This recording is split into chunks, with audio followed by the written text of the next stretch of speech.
প্রায় অজানা সুদূর কোনো এক অতীতের কথা, যখন সমস্ত আকাশ জুড়ে দল বেঁধে থাকত সাদা মেঘ, সারি সারি শুভ্র মেঘের পর্বত আর বুনো ঘোড়ার দল।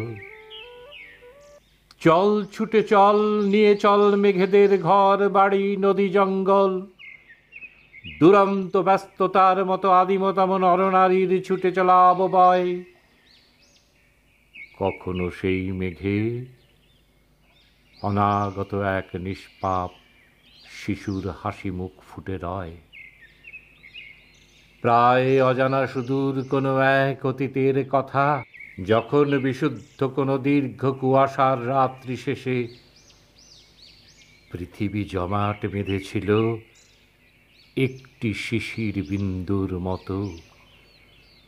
তার উপর জন্ম নিয়েছিল পৃথিবীর ঘাস, তার উপর উড়ে চলা ফড়িংয়ের নাচ, ঝিনুক খোলস মেলে বাতাসে উড়িয়ে দিত মুক্তার মতো যন্ত্রণা।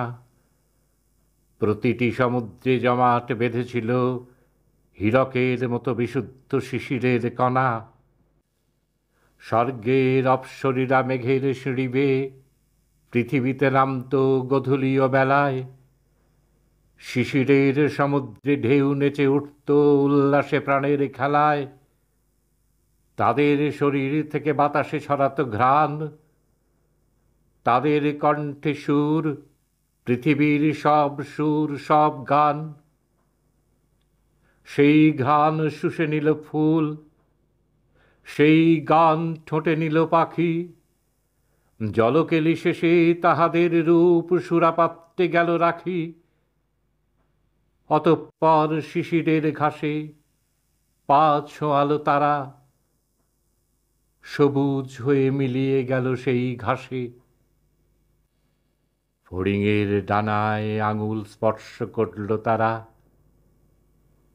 কেউ কেউ হয়ে গেল লাল, নীল, হলুদ, বেগুনি।